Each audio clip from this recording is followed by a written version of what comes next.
The brain is an amazing and complex organ. And while many people are fascinated by the brain, they can't really tell you that much about the properties about how the brain works because we don't teach neuroscience in schools. And one of the reasons why is that the equipment is so complex and so expensive that it's really only done at major universities and large institutions. And so in order to be able to access the brain, you really need to dedicate your life and spend 6.5 years as a graduate student just to become a neuroscientist to get access to these tools. And that's a shame because 1 out of 5 of us, that's 20% of the entire world, will have a neurological disorder. And there are 0 cures for these diseases. And so it seems that what we should be doing is sort of reaching back earlier in the education process and sort of teaching students about neuroscience, and so that in the future they may be thinking about possibly becoming a brain scientist. And so when I was a graduate student, my lab mate Tim Marzullo and myself decided that, what if we took this complex equipment that we have for studying the brain and made it simple enough and affordable enough that anyone, an amateur or a high school student, could learn and actually participate in the discovery of neuroscience. And so we did just that.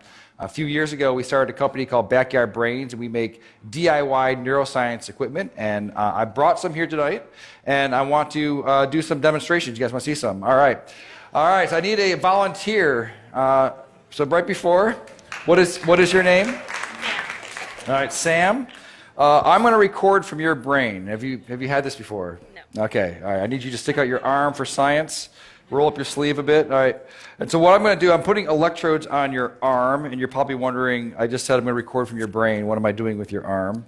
You have about 80 billion neurons inside your brain right now. They're sending electrical messages back and forth and chemical messages. But some of your neurons right here in your motor cortex are going to send messages down when you move your arm like this. It's going to go down across your corpus callosum, down onto your spinal cord, your lower motor neuron, out to your muscles here. And that is electrical discharge. It's going to be picked up by these electrodes right here. And we're going to be able to listen to exactly what your brain is going to be doing. So I'm going to turn this on for a second. Have you ever heard what your brain sounds like?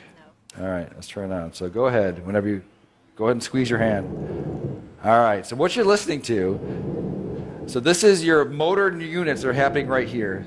Okay, so let's take a look at it as well. So I'm going to stand over here. And I'm going to open up our app here. So now I want you to squeeze. Yeah, so right here, these are the motor units that are happening from her spinal cord out to her muscle right here. And as she's doing it, you're seeing the electrical activity that's happening here. We can even click here and try to see one of them. So keep doing it really, really hard. Yeah, so now we've paused on one motor action potential that's happening right now inside of your brain. Okay. Do you guys want to see some more? All right. That's interesting, but let's get it better. Okay. I need one more volunteer. Okay. What is your name, sir? Miguel. All right. You're going to stand right here. So Miguel, when you're moving your arm like this, your brain is sending a signal down to your muscles right here. I want you to move your arm as well. All right, so your brain is going to send a signal down to your muscles. And so it turns out that there is a nerve that's right here that runs up here that innervates these 3 fingers. And it's close enough to the skin that we might be able to stimulate that, so that we can do is copy your brain signal that's going out to your hand and inject it into your hand so that your hand will move when your brain tells your hand to move. And so in a sense, she will take away your free will, and you will no longer have any control over this hand, okay? You with me? All right, so I just need to hook you up. All right, so I'm going to find your ulnar nerve, which is probably right around here. You don't know what you're signing up for when you come up and... So now I'm going to move away, and I'm going to plug it into our human-to-human interface over here. Okay, so Sam wants you to squeeze your hand again. All right. Do it again. All right, perfect. So now I'm going to hook you up over here so that you get the stimulus. It's going to feel a little bit weird at first. This is going to feel like a... when you lose your free will and someone else becomes your agent, it does feel a bit strange. So I want you to relax your hand. All right, and Sam, you're with me? All right, so you're gonna squeeze. I'm not going to turn it on yet, so go ahead and give it a squeeze. All right. So now, are you ready, Miguel? Ready as I'll ever be. Okay, so I've turned it on, so go ahead and turn your hand.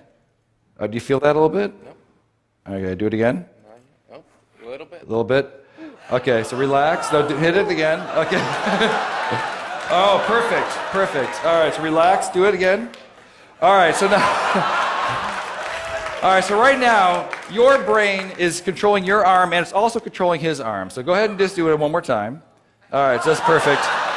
So now, what would happen if I took over my control of your hand? And so just relax your hand. What happens? Nothing. Why not? Because the brain has to do it. Now you do it again. All right, that's perfect. All right, well, thank you guys for being such a good sport. This is what's happening all across the world, electrophysiology, and we're going to bring on the neural revolution. Thank you.